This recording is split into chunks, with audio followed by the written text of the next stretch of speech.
Khandaq atau parit, kemudian sahabat ada kendala ketika memecah batu yang begitu keras, tidak bisa pakai alat apapun, tidak bisa dipecah. Kemudian sama Rasulullah dipecahlah batu itu, kemudian muncul cahaya. Dari situ kemudian Kanjeng Nabi melihat bahwa Romawi akan segera ditaklukkan, ya, Romawi. Nah, itu banyak sekali mukjizatnya. Nabi seperti mukjizatnya Nabi Isa menghidupkan orang yang mati, ya pernah, cuma ini jarang diketahui. Jadi suatu ketika ketika perang Khandaq itu sahabat Jabir radhiyallahu an itu biasanya beliau yang menyiapkan makanan atau konsumsinya untuk Nabi dan para sahabat ketika istirahat menggali parit atau Khandaq tadi. Nah, beliau menyuruh istrinya untuk menyiapkan makanan Rasulullah nanti dan para sahabat. Nah, istrinya ini menyiapkan makanan, menyembelih kambing. Kemudian Jabir ini punya 2 anak, masih kecil-kecil, ya. Jadi anaknya ini dari atas itu ngintip ibunya menyembelih kambing. Akhirnya si masnya ini dipraktekkan kepada adiknya, Jadi adiknya itu dibelah, bener ya, dibelah. Kemudian darahnya itu netes dari atas ke bawah. Si ibunya curiga, kakaknya takut karena adiknya sudah meninggal dibelah itu, lari, kemudian sandung jatuh meninggal juga. Jadi dua-duanya ini meninggal. Seketika itu juga, kemudian ketika kondisi seperti itu, istrinya Jabir ini tetap masak. Anaknya kemudian dimasukkan ke dalam kamar, sudah meninggal ini diselimuti, kayak lagi tidur gitu. Kemudian ketika sudah siap, Jabir masuk. Wah istriku, apakah makanan sudah siap? Sudah siap. Udah. Kemudian Jabir memanggil Kanjeng Nabi, kemudian para sahabat untuk masuk ke rumahnya. Istrinya tidak cerita kalau anaknya dua-duanya sudah meninggal. Kemudian Rasulullah masuk, kemudian tanya kepada Jabir, Jabir, mana anakmu? Biasanya kalau saya masuk rumah, anakmu lari untuk menyambut saya gitu. Kemudian Jabir juga tidak tahu, tanya kepada istrinya. Terus istrinya diem aja, ya. Kemudian Rasulullah memanggil anak itu, wahai 2 anak kecil, kesini. Orangnya lari dia, hidup. Seketika itu juga Jabir tidak tahu, karena istrinya dari awal sampai masuk rumah itu tidak menceritakan, memang taunya ya tidur. Istrinya yang kaget, luar biasa, nangis dia. Nah itu faedahnya apa? Faedahnya adalah keikhlasan Jabir dan juga istrinya, apalagi ibunya ini tatak. Nah ini mukjizat. Kalau jenengan tidak percaya, coba search saja di Google, Jabir 2 anak meninggal. Kata kuncinya seperti itu. Itu ada kisahnya itu, cuma jarang dikisahkan. Ini mukjizatnya Rasulullah, sama kayak Nabi Isa, menyembuhkan orang yang sakit. Kemudian mau membelah lautan kayak Nabi Musa, Rasulullah juga pernah membelah bulan. Semua mukjizat ada pada Nabi Muhammad. Tapi yang di-up itu bukan yang itu, yang diunggulkan bukan itu, Al-Quran. Gitu loh. Itu kan hanya selesai ketika itu juga. Tapi sajane Kanjeng Nabi juga sudah mengalami itu semuanya. Bagaimana pohon kurma yang disendiri nangis, kemudian dielus-elus sama Nabi, disuruh diam, karena selama ini kan sahabat itu tidak tega lihat Kanjeng Nabi itu bersenderkan ke kurma, kayaknya kurang empuk, ya, panas juga. Kemudian akhirnya dibuatkan mimbar yang khusus sehingga sahabat bisa melihat dari kejauhan ketika Nabi naik ke atas. Ini kan terus nangis tau. Kemudian sama Nabi dipeluk, kemudian dibisiki, kamu mau ndak tak pindah ke kebun kurma, tapi nanti kamu ketika di surga nanti kamu akan mendapatkan kedudukan yang mulia. Jadi itu pohon kurma yang masuk surga itu ya yang nangis itu tadi. Itu kan banyak seperti itu kisahnya. Kemudian mukjizat yang lain seperti apa? Seperti pohon syajarah, ya. Ketika Rasulullah didatangi oleh sekelompok jin yang mau masuk Islam, mau syahadat, tapi jinnya ini minta bukti bahwa beliau adalah betul-betul seorang nabi. Kemudian Nabi memberikan bukti, ada pohon di sebelah sana, dipanggil, kemudian pohonnya ini jalan, tercabut dari akarnya, jalan kepada Nabi. Kemudian para jin ini bersaksi, bersyahadat, masuk Islam. Sampai sekarang itu ada masjid jin, ada masjid syajarah. Ini lurus masjidnya. Itu di pintu keluar Masjidil Haram itu ada, jaraknya hanya sekian ratus meter.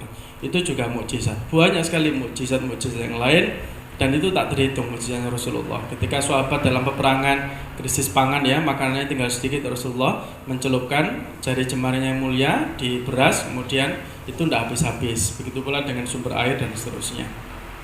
Nah, tapi bukan itu semuanya. Kata Prof. Quraish Shihab itu semuanya memang mukjizatnya Rasulullah. Tapi yang betul-betul kita imani, kita pelajari dan kita rasakan sekarang itu adalah a'zamul mukjizat, itu Al-Qur'anul Karim. Oke, bismillahirrahmanirrahim, kita lanjutkan. Li ayyi syai'in, ini satu paragraf tapi dua ini. Li ayyi syai'in kana al-Qur'anu a'zamul mukjizat. Mengapa Quran itu menjadi mukjizat yang paling agung? Innama kana al-Qur'anu a'zamal mu'jizati likaunihi ayatan aqliyatan baqiyatan madad dahr. Al-Quran itu menjadi mukjizat yang paling agung karena keberadaannya itu sebagai tanda-tanda yang bersifat bongso akal, akliyah. Jadi dalam agama Islam itu ada dalil akli, ada dalil nakli. Nakli itu yang teksnya itu, akli itu akal, rasio. Nah, karena kita ini Ahlus Sunnah wal Jamaah, cirinya adalah moderat. Moderat itu apa? Tengah-tengah, seimbang, tawazun antara menggunakan akal dan juga teks atau nakli atau nas tadi.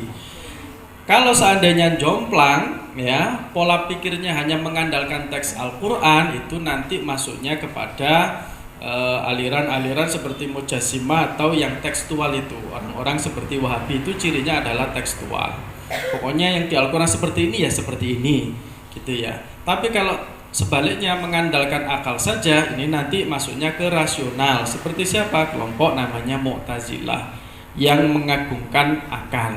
Ya, itu ayat Al-Qur'an ditaruh kesekian, tapi mereka karena akal itu rawan sekali tercampur dengan yang namanya hawa nafsu.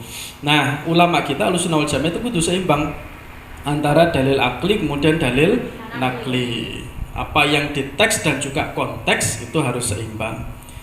Nah, dalil-dalil bangsa akal tadi baqiyatan madad dahri, yakni kekal sepanjang masa. Tusyahadu kullahinin bi'ainil fikri, yang bisa disaksikan ya oleh setiap masa dengan peninggal pikiran, dengan pikiran kita langsung. Wasiwahu minal mu'jizat, dan selainnya dari beberapa mukjizat inqadhat. Nah, ini mukjizat-mukjizat yang lain itu inqadhat, dadi entek, habis. Istilah Jawane pot nggih Pak Busro nggih. Pot niku fatayafutu artinya pot itu entek. Arek nek ngaji ku pot biasa. Pot itu bukan pot bunga tapi artinya ya entek, habis. Inqadhat. Mukjizat yang lain itu apa? Habis. Bin qidai waqtiha, dengan habisnya, seiring habisnya waktunya. Falam ya beko kaya iku mang kisah Nabi Musa belah lautan, terus mari ngono Nabi Musa wis nyebrang dadi normal maneh. Dadi nek ana umat Kanjeng Nabi Musa sing keri ya wis gak kumanan delok apa mukjizat, soalnya keri tekone ya gak kuman. Falam yabqa minha asarun ghairal khabar, maka tidak tersisa bekasnya, asarnya tidak ada sisa, kecuali hanya sebatas cerita. Iku mang lho mari ngene, gitu ya. Arab diputer ulang di replay ya gak ono, zaman biyen gak ono CCTV. Ya, ndak ada alat buktinya, hanya bermodalkan cerita dari mulut ke mulut. Wa wajhu ijazihi annahu balagha fil fasahah wal balagha ila haddin kharaja'an tauqil bashar. Wa kharajalan arah oleh ngapesake wa wajhu ijazihi annahu sak temene Al-Qur'an iku balagha fil fasahah.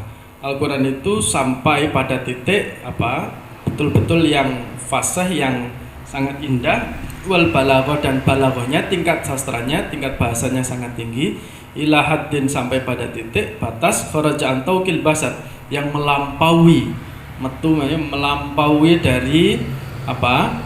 Pikiran manusia, dari perasaan manusia. Kok bisa? Bisa. Sayyidina Umar bin Khattab itu sebelum masuk Islam, beliau adalah orang yang paling membenci Rasulullah, orang yang paling memerangi Islam. Dia merupakan pemuka kafir Quraisy yang sering sekali ingin membunuh Muhammad waktu itu. Kemudian suatu saat dia sudah siap untuk masuk atau menuju ke rumahnya Rasulullah. Di tengah jalan dia bertemu dengan salah seorang temannya, sahabat. Kemudian, kamu mau kemana wahai Umar? Saya mau membunuh Muhammad karena dia terus menerus menyebarkan agama Islam. Kon lo, kate petuk Kanjeng Nabi Muhammad lah, adikmu dhewe iku lho keluargamu masuk Islam. Oh iya tak, akhirnya dia kembali pulang ke rumahnya mendengar adiknya membaca surat Toha. Surat Toha dia mengatakan 1 sampai ayat 5. Begitu mendengar bacaan Toha itu, dia langsung percaya bahwa ini adalah bukan ciptaan manusia, ini bukan karangannya Muhammad, ini adalah sesuatu yang beyond of that, sesuatu yang melebihi dari itu semuanya. Bayangkan hanya mendengar sekali, kemudian Umar yang begitu keras saja dia menyatakan masuk Islam. Dan begitu selesai, kemudian dia langsung kembali lagi menuju ke rumahnya Rasulullah. Nah, kemudian di sana bertemu dengan Rasulullah bersama para sahabat lagi ngaji seperti ini. Sahabat sudah siap-siap untuk membela Rasulullah. Ini Umar mau ngapain? Dia kemudian mengatakan, saya masuk Islam. Saya ingin menyatakan masuk Islam. Yang asalnya dia memerangi Rasulullah, ingin membunuh Rasulullah, dia kemudian detik itu juga saya akan menjadi pelindungnya Rasulullah. Kemudian dia keluar dari rumahnya Rasulullah, dia menyatakan saya masuk Islam. Nah itu kemudian Rasulullah sangat bersyukur karena beberapa waktu sebelumnya Kanjeng Nabi dawuh berdoa kepada Allah Subhanahu Wa Taala, ya Allah muliakanlah Islam dengan masuknya Umar ke dalam agama Islam. Allahumma al-Islam a'izzal Islam bi Islami Umar. Itu doanya Rasulullah yang terkabul. Ya, karena sebelumnya sudah diajarkan oleh Kanjeng Nabi. Nah itu hanya mendengar Al-Quran saja Umar bin Khattab yang begitu keras bisa masuk Islam. Berarti ini kharaja an tauqil bashar. Fa inna Nabiya sallallahu alaihi wasallam, kenapa? Karena Nabi tahadda nantang bihi al-Arab al-arba, menantang orang-orang Arab yang fasih lisannya, wahum afsahul umam lisan. Orang Arab itu adalah orang yang dianugerahi kesastraan yang sangat tinggi. Jadi begini, dalam keterangannya Prof. Quraish Shihab itu, karena saya sering merujuk ke beliau, para nabi itu diutus pada umatnya dan diberi bekal mukjizat sesuai apa yang sedang happening pada masanya. Nabi Musa diberikan mukjizat berupa tongkat yang menjadi ular, kemudian begitu-begitu, karena pada waktu itu hobinya Bani Israel memang suka ilmu sihir. Maka dibuat tandingan yang seperti itu. Ya, Rasulullah diberikan mukjizat Al-Quran karena tandingan waktu itu orang Arab suka membuat syair-syair. Ya, mereka disebut dengan afsahu lisanan. Mereka sangat fasih sekali. Orang Arab itu kalau bikin sastra, bikin puisi spontan itu langsung bisa. Ya, baik yang klasik, yang bahasanya yang sangat sastrawan sekali itu. Maka tradisinya di sana itu setiap tahun itu di sekitar Ka'bah itu ada namanya pasar Ukas. Pasar Ukas itu menjadi titik perdagangan internasional. Bukan hanya perdagangan internasional, tapi juga diadakan lomba pinter-pinteran, bagus-bagusan baca puisi. Nanti yang menang nanti akan ditulis, kemudian digantung kainnya di situ. Jadi Ka'bah dulu itu digantung kain itu macam-macam, warna-warni, model-model gitu ya. Kalau sekarang kan cuma kiswah, dulu itu ditempel-tempel. Nah, salah satunya adalah siapa itu yang namanya yang mengarang tentang syair itu, yang saya lupa namanya, Qais atau siapa itu ya. Itu yang mengarang syairnya beliau yang paling terkenal itu, ya ayuhan nas, dia berdiri di atas tempat yang tinggi, isma'u wa'u, dengarkan dengan sesama, man asya mata wa man mata fata wa kullu ma huwa atin. Dia terus bikin puisi yang panjang. Itu salah satu yang terkenal dan dipajang di situ. Nah, yang menang, tradisi jahiliyah ya, yang menang, yang mendapatkan terbaik itu dia bebas untuk mendapatkan apa saja, termasuk mendapatkan istri dari orang lain. Nah, itu tradisi jahiliyah. Jadi bertukar istri, bojomu tak pek. Nah, itu betul, itu diterangkan dalam sejarah seperti itu. Nah, itu tradisi-tradisi yang jahiliyah. Salah satunya adalah orang-orang kafir itu, orang-orang dari agama lain kalau bertawaf itu mereka sambil bertepuk tangan, sambil telanjang, kemudian sambil bersiul dan bertepuk tangan. Itu ada di dalam Al-Quran. Nah, tradisi-tradisi itu namanya jahiliyah. Itu sebelum Rasulullah hadir. Nah, itu kemudian dihapus semuanya. Nah, karena orang Arab itu pinter bikin sastra, pinter bikin puisi, bahkan kalau dalam peperangan, ya, kalau ketika terjadi peperangan antar kabilah, itu perempuan diajak untuk apa? Bukan hanya sekedar untuk mensupport dapur atau makanan, tapi juga perempuan-perempuan itu membikin syair-syair yang erotis, mohon maaf ya. Jadi nanti diiming-iming kalau tentaranya menang, pasukannya menang, nanti dapat ini, tapi dalam hal yang erotis. Itu ada itu zaman-zaman dulu itu. Jadi yang namanya PSK itu, Open BO itu sudah ada sejak dulu. Ya, itu kan kejahatan atau bentuk kemaksiatan yang paling lama itu kan prostitusi. Sejak zaman dulu ada. Nah, itu zaman Arab begitu. Zaman Arab dulu itu begitu. Jadi wanita-wanita yang di Arab sana itu diantaranya adalah mereka suka bikin puisi yang erotis untuk menyemangati orang-orang yang sedang berperang. Nah, itu afsahul lisanan. Mereka itu memang spontan bikin bikin sastra atau bikin puisi itu seperti itu. Nah, makanya kemudian Al-Quran itu melebihi itu semuanya, bahwa balaghahnya, manteknya, pemilihan katanya. Ada ulama yang sampai meneliti Al-Quran itu, keseimbangan di dalam Al-Quran itu presisi, pas. Kata Al-Quran itu sebanding dengan kata an-nar, kata al-lail malam itu sebanding dengan an-nahar siang. Kata sab'un usbu atau yang menyatakan pekan atau minggu itu terulang sebanyak 7 kali. Kata syahrun yang artinya bulan itu di dalam Al-Quran disebutkan sebanyak 12 kali. Yang artinya 12 kali dalam setahun itu 12 bulan. Kan luar biasa. Antara maut, hayat itu jumlahnya seimbang. Itu kan tidak mungkin itu kalau orang biasa bikin seperti itu. Ya, panas, dingin, kemudian pokoknya yang berlawanan itu semuanya ada di dalam Al-Quran dan itu seimbang gitu.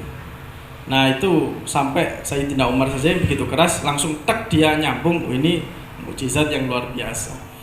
Nah, itu Kanjeng Nabi diberi bekal itu ya karena afsahul umami lisanan sampai sekarang.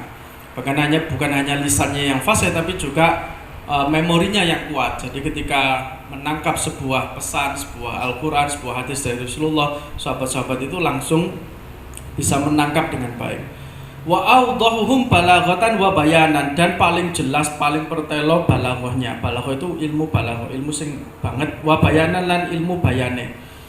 Mana ada artikulasi atau fonetik di negara-negara lain atau di bangsa lain yang sampai fasih ya, makharijul hurufnya qaf, ain, ghin, dot, to dan sebagainya. Itu kalau bukan orang Arab. Kalau orang Indonesia ya begini-begini aja. Tapi mereka kan punya banyak sekali artikulasi, makharijul huruf dan sebagainya. Begitu pula dengan mufradat atau kosakata. Onta dalam bahasa Arab itu disebut dengan al-ibil. Kalau tidak salah kosakata padanannya, sinonimnya itu banyak sekali.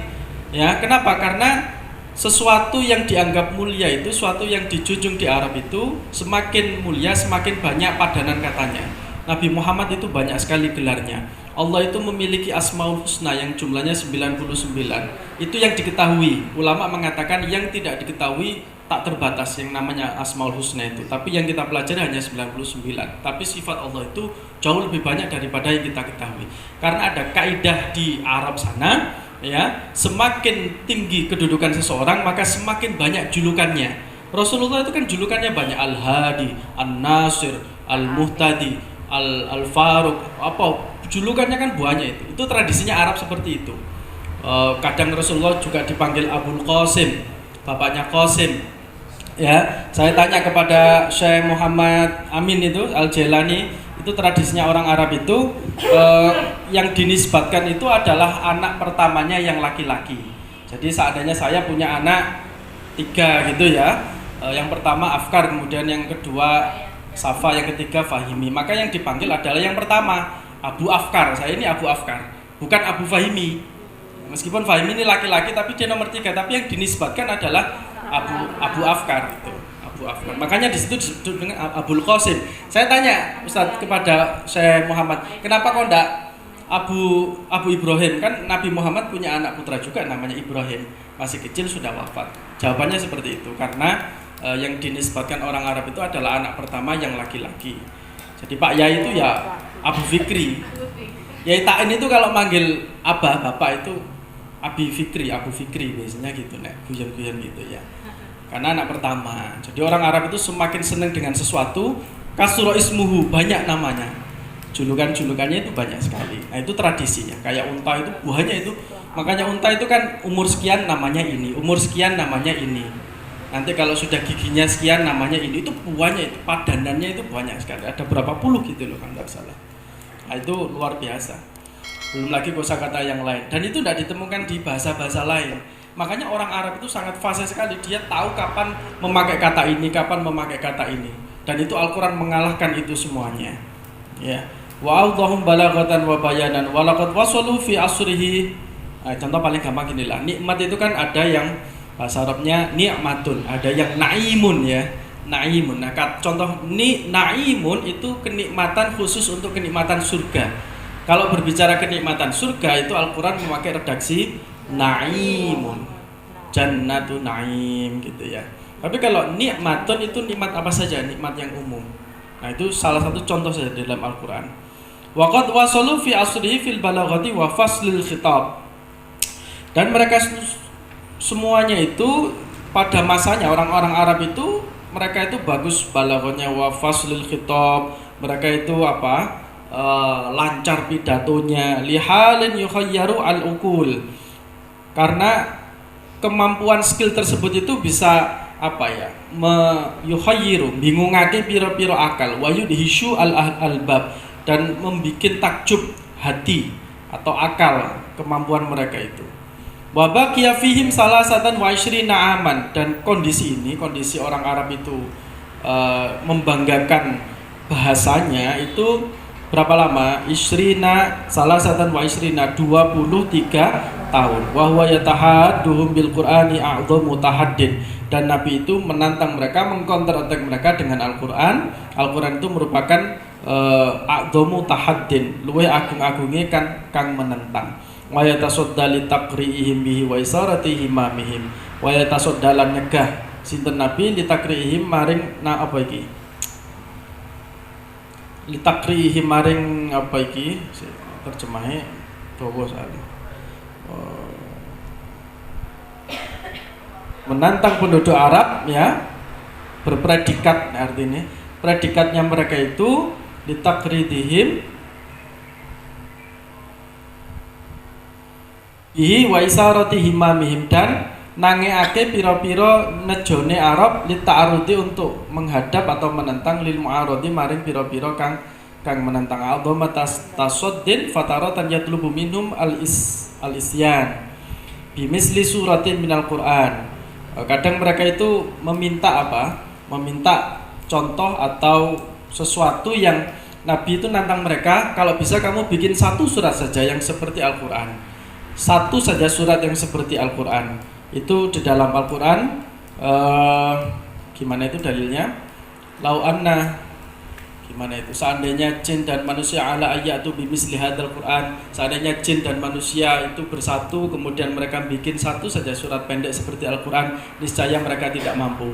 Saya tidak hafal ayatnya, cuma yang saya baca di tafsirnya Prof. Quraisyab itu ternyata tantangan di dalam Al-Quran menantang orang-orang kafir itu begini, disuruh bikin satu kitab yang seperti Al-Quran, indahnya, keindahan sastranya. Kalau tidak bisa satu surat, gak iso maneh satu ayat pendek. Itu dari umum mengerucut. Itu di dalam Al-Quran asbabun nuzulnya itu urut. Jadi disuruh bikin satu kitab, ditantang sama Allah, tidak bisa. Kalau gitu kamu bikin satu surat saja deh, tidak bisa. Kalau gitu bikin satu ayat saja, itu tidak bisa. Dan itu keindahan Al-Quran. Dalam hal nantang pun itu urut, Bu. Jadi redaksinya turunnya wahyu itu sing global dhisik, kaiso, kemudian satu surat saja kaiso, satu ayat saja, dan mereka tetap tidak bisa. Buktinya apa? Seperti Musailamah al-Kadzdzab, nabi palsu. Dia kan sering membuat ayat-ayat Al-Quran tandingan yang aneh, yang tidak masuk akal, dan itu malah ditertawakan oleh kaumnya ya, ketika meniru surat Al-Quran, Al-Fil, wa ma adraka mal fil, khurtumuhu tawil, kemudian wa udunaihi kabir seumpamanya. Apa itu gajah? Gajah adalah binatang yang besar, tubuhnya besar, hidungnya belalainya panjang, telinganya lebar. Itu ayat Al-Quran yang dikarang oleh, ayat tandingan Al-Quran yang dikarang oleh Musailamah al-Kadzdzab, dan itu pasti tidak bisa. Mereka bingung, susah, ditantang sama Allah, coba bikin satu saja surat, atau tidak bisa satu saja ayat, itu tidak bisa. Dan itu dalilnya ada di dalam Al-Quran. Baik itu manusia mau bersekutu dengan jin, selamanya mereka tidak akan bisa. Wa taratan yasimuhum bil ajzi an dzalik. Dan kadang-kadang mereka itu dicap ya sebagai lemah untuk meniru Al-Quran itu. Wa adami qudrati mala suluki tilkal masalik, dan mereka tidak bisa menempuh jalan yang seperti itu. Wa hum dawin nufusi alabiyah wa ahlul hamiyah wal asabiyah. Mereka itu orang-orang yang mengedepankan hawa nafsu, mereka orang-orang yang asobiyah, yang semangatnya itu semangat karena fanatisme kelompok. Fa'ajazu an dzalika an akhirihim wa taraku al-mu'aradah. Endingnya mereka memang tidak bisa menandingi Al-Qur'an bil kalami ilal mu'aradah bil husam. Wa'adalu anil muqabalah bil lisan. Wa'adalu lan ngalih sapa Arab anil muqabalah saking bandingake bil lisan kelawan lisan ila muqabalati bisinan. Karena lisannya mereka tidak bisa menandingi Al-Qur'an, mereka dengan as-sinan, dengan tombak, karena mereka kalah secara bahasa, mereka kemudian menyatakan perang bisinan kelan piro-piro tombak. Wahai su'ajaza Arabu dzalikal asri, dan mereka memang tidak bisa seperti itu. Tapi dasarnya orang Arab itu menurut sejarah mereka itu tidak hobi perang. Yang hobi perang itu ya dari negara-negara lain. Hobinya orang Arab itu adalah berdagang. Semuanya adalah tajir. Dulu Sayyidina Abu Bakar pedagang, pamannya Rasulullah pedagang, kakeknya Rasulullah pedagang. Jadi memang tidak terlalu ini. Hobinya itu memang berdagang. Kalaupun tuh ada peperangan, itu antar kabilah itu sifatnya hanya kecil saja, tidak semuanya seperti itu. Kalaupun tuh ada tradisi jahiliyah seperti memendam anak perempuan, bayi, wanita yang dilahirkan dipendam hidup-hidup, itu hanya sebagian saja. Ini menurut Prof. Qurasyab. Jadi tidak bisa digeneralkan. Ya, itu hanya terjadi pada satu dusun ya saiki. Dan dusun itu memang kebiasaannya seperti itu. Jadi bahkan di dalam bukunya beliau itu Sirah Nabi Muhammad dalam perspektif Al-Quran dan hadis, itu wanita-wanita Quraisy itu kalau akan melahirkan, dia sudah menyiapkan lubang. Ya, tanahnya sudah dilobangi, sudah siap-siap begini, babarno. Kalau itu ternyata yang keluar adalah wanita, langsung dicemplungno, langsung dikubur. Itu memang begitu teknisnya. Tapi kalau laki-laki, maka akan dibesarkan, dirawat dan sebagainya. Karena mereka percaya bahwa wanita itu penghambat rezeki, kemudian membawa kesialan. Nah, ini tradisi jahiliyah. Jadi lahir wedok, didelok kelamine wedok langsung plung, langsung dipendem. Wis dicepakno bolongane ya, kayak lubang buaya gitu ya. GS30 BKI. Iya, dulu begitu ya tradisinya itu. Itu dalam keterangan bukunya beliau. Wahai su'ajaza al-Arab, kemudian waqad madha, dan sudah lewat ilal an aksar min alfin wasalasimi'ati amin. Sudah lewat masanya dari 1300 tahun. Walam yujad ahadun minal bulagha, tidak ditemukan orang yang ahli balagha, ahli sastra, illa wa huwa muslimun, kecuali orang muslim, wa islamin, dan masuk Islam. Fadalla annahu laisa lahu min kalamil bashar. Ini menunjukkan bahwa Al-Qur'an itu bukan kalamul bashar, bukan perkataan manusia. Maka memang Rasulullah itu disetting oleh Allah menjadi seorang ummi. Ummi itu tidak bisa membaca dan juga tidak bisa menulis. Bukan berarti Rasulullah bodoh, tapi ini untuk mengcounter, ini betul nanti mereka menuduh kalau Nabi Muhammad itu pintar dalam hal tulis menulis, mereka menuduh Al-Quran itu karangannya Kanjeng Nabi. Rasulullah memang disetting oleh Allah menjadi yatim piatu sejak kecil, hanya diasuh oleh kakeknya, kemudian pamannya, kemudian Halimah Sa'diyah, yatimah gitu ya. Wahai kasihan anak yatim ini, kata Halimah Sa'diyah itu ketika dibedah. Kemudian malaikat Jibril menguatkan, Allah memang menjadikanmu yatim, tapi kedudukanmu di sisi Allah itu sangat tinggi sekali. Kemudian suatu ketika Rasulullah ditanya, wahai Nabi, kenapa engkau yatim piatu sejak kecil? Kata Kanjeng Nabi, saya memang diyatim piatukan, ada bani Rabbi fa'asana ta'dibi. Seolah Allah ingin take over, menghandle langsung kepengasuhan Rasulullah, langsung dibina oleh Allah. Karena begini, kalau fitrahnya anak kecil itu kalau masih ada orang tuanya, ayahnya hidup, ibunya hidup, itu ngalem, manja. Rasulullah sejak kecil sudah dididik menjadi anak yang sangat mandiri. Bal huwa kalamul khaliq al-quwa al-qudar. Tinggal sedikit ya. Tapi Al-Qur'an itu adalah kalamul khaliq, yakni kalamullah, al-quwa yang maha kuat, wal qudar dan kuasa. Anzalahu tasdiqan li rasulihi, Allah menurunkannya tasdiqan sebagai pembenar, li rasulihi wa tahqiqan lan nyataake li maqulihi, apa yang diucapkan oleh Rasulullah, apa yang diucapkan oleh Kanjeng Nabi. Jadi penguat. Pernah suatu ketika Rasulullah itu mengalami masa fatrah atau mengalami masa vakum. Jadi ketika sudah turun 2 kali atau 3 kali ayat yang pertama, yakni surat Al-Iqra, kemudian setelah itu surat Al-Mudassir, setelah itu agak lama tidak turun. Kalau tidak salah sekitar 2 bulan. Kemudian dalam masa waktu itu, karena lama sekali tidak turun, Rasulullah mendapatkan bulian. Dibuli oleh orang kafir, lihatlah Muhammad sekarang ditinggalkan oleh Tuhannya, tidak diperhatikan lagi. Kanjeng Nabi itu gelisah betul itu.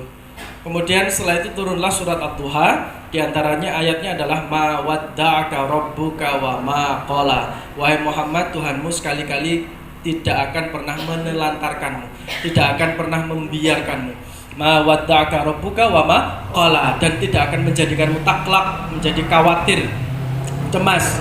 Ma wadda'aka rabbuka wa ma qala walal akhiratu khairul laka minal ula wala saufa yu'tika rabbuka fatardo. Itu maksudnya adalah wala saufa yu'tika, kamu cepat atau lambat pasti akan dikasih ayat-ayat yang lain, wahyu-wahyu yang lain. Wala saufa yu'tika rabbuka fatardo, awakmu dadi plong, dadi seneng. Karena memang rindu, mana ini ya malaikat Jibril kok tidak turun-turun. Itu sempat itu dihina, dibully. Lihatlah Muhammad ditinggalkan oleh Tuhannya, karena wahyu itu lama sekali tidak turun. Dan itu memang sudah dinanti-nanti oleh Rasulullah. Jadi kalau ketika baca surat Al-Duha, Wad-Duha wal-laili idza saja, pertama Allah dalam surat Al-Duha itu bersumpah dulu terhadap waktu. Ini menunjukkan betapa waktu itu penting. Makanya Allah bersumpah dengan tiga waktu. Pertama waktu duha, kemudian waktu malam, wal-laili idza saja. Saja itu artinya malam sudah larut malam, sudah gelap sekali. Dua waktu ya. Ma wadda'aka wal-laili idza saja, terus ma wadda'aka rabbuka wa ma qala. Langsung itu tadi.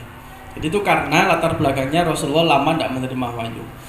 Anzalau tasdiqan li rasuli wa tahqiqan li maquli wa hadzal wajhu wahdahu kafin fil ijaz. Dan cara seperti ini yakni sangat mencukupi, sudah sangat cukup dalam melemahkan argumentasi orang-orang musyrik. Waqad intama li hadzal wajhi aujuh ahadu ikhbaru an umurin mughayyabatin. Al-Quran itu mengandung apa? Yang pertama ikhbar, ada berita, perkara-perkara yang gaib, yang samar. Tuharat kama akhbaro, seperti tadi Ghulibatir Rum, itu sudah diprediksi oleh Rasulullah bahwa Romawi itu suatu saat akan dikalahkan. Itu sudah diprediksi oleh Al-Quran.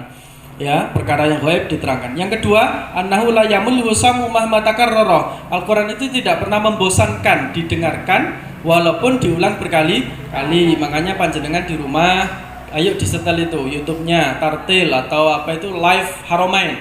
Ya, Live Haramain itu yang apa itu? Tawaf itu Masjidil Haram. Kalau live-nya di Mekah ya Masjidil Haram, Al-Qur'an. Kalau live-nya di Madinah ya hadis-hadis Nabi. Ya, saya ketika di hotel di Madinah itu sempat janggal, nyetel TV tak delok kok di Masjid Nabawi ini kok hadis terus sing diwaca sama naratornya itu, sama TV-nya itu. Oh ternyata kalau di Mekah itu Al-Qur'an, karena itu Baitullah. Kalau di TV di Madinah sing disiarno itu hadis-hadis, karena itu adalah Baitun Nabi, Madinatun Nabi. Jadi beda nek jenengan live streaming lihat live-nya itu ya seperti itu. Ya. Nah, Al-Qur'an itu sesering apapun diulang-ulang tidak akan membosankan. Kalamun qadimun la yumallu sama'uhu. Salisuha yang ketiga. Beda ya jenengan kalau meskipun suka lagu-lagunya Dewa 19, Sheila on Seven, sewenang diulang-ulang terus, tapi nanti ada pasti blenger, bosan, ganti campur sari apa, koplo atau apa gitu ya. Tapi kok akhirnya bosan paneh gitu ya.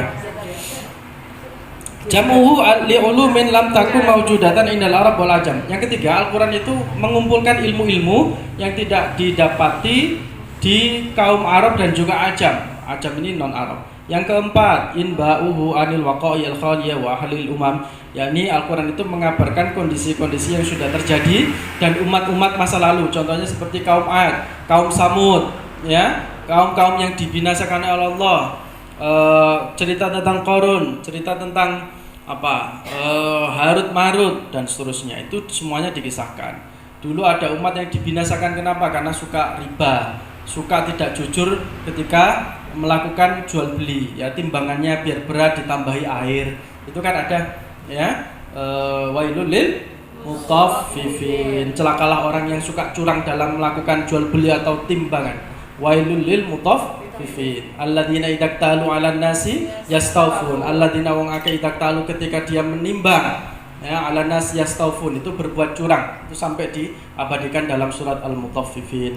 Itu kaum terdahulu yang sudah dibinasakan. Wa halil umam wal hal annaman unzila alaihi al-salatu wassalam kana ummiyan, dan kondisinya Al-Quran yang diturunkan kepadanya siapa? Nabi itu ummi, la yaktubu wa la yaqra, yakni tidak menulis dan juga tidak membaca. Maka Rasulullah itu punya sekretaris pribadi. Ada sahabat yang ditugaskan untuk menuliskan surat-suratnya Rasulullah. Rasulullah dikte, ditulis oleh sahabat untuk bersurat kepada beberapa raja-raja di berbagai negara. Itu punya sekretaris pribadi.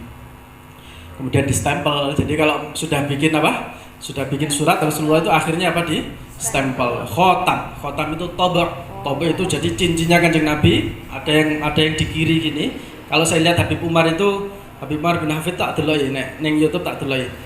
Beda-beda, kadang pakai putih, kadang pakai hijau. Ini akiknya beliau ya, kadang pakai cincin yang tulisannya la ilaha illallah Muhammadur Rasulullah atau Muhammadur Rasulullah, tapi posisinya terbalik ke bawah gini.